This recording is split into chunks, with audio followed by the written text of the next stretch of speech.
Mga Kawan Stories, heto na. Nasa 25 games na nga ngayon ang regular season at kitang-kita kung sino ang panalo at sino ang talo sa trade ng New York Knicks at Minnesota Timberwolves, at mukhang nagsisisi na dito si Anthony Edwards. Tara't pag-usapan natin yan at kilalanin ang tatlong sentrong pinangalanan na target ni Rob Pelinka. Pero bago yan, please don't forget to hit the notification bell at mag-subscribe sa aking channel.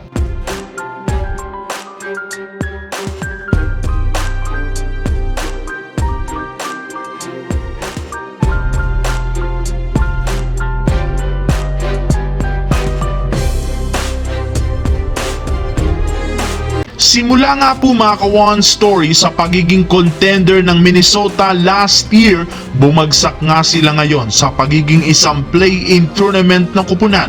At isa sa mga rason ng paghina ay ang pagkawala ni Karl Anthony Towns. Marami nga po mga fans ng Timberwolves ang nagsisimula ng magsisi at sisihi ng front office sa pagtanggal sa kanilang big man. Kitang-kita na ang trade nga po kay Towns ay ang pinakamalaking pagkakamali na nagawa nila sa history ng kanilang prangkisa na siyang naging rason ng kanilang pagbagsak. Maging si Anthony Edwards nagreklamo na naman sa pangalawang sunod na pagkakataon matapos nitong sabihin sa interview na wala nga po ngayong sariling identity ang opensa ng Minnesota. Ang alam lamang nga po ng team, gagawa siya ng napakaraming tira. Ganyan rin naman ang ginagawa ng kanyang teammates na si Julius Randle. Bukod dyan, wala na nga silang iba pang signature game plan upang ma-outplayed ang kalaban. Kaya dyan nga sila nagkakaroon ng napakalaking problema sa kanilang mga laro. Samantala, pagkatapos nga po na maipanalo ng Los Angeles Lakers ang laban kontra sa Sacramento Kings, magkakaroon na naman sila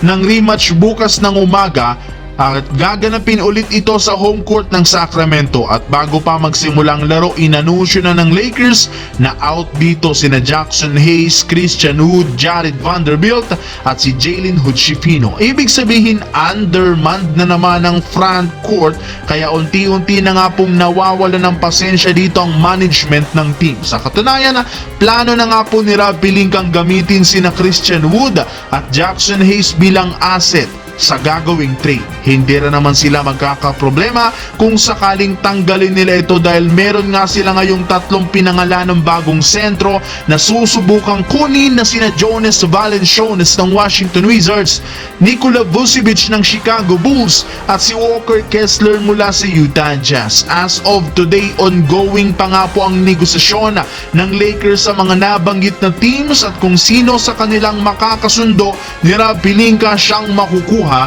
ngayong season.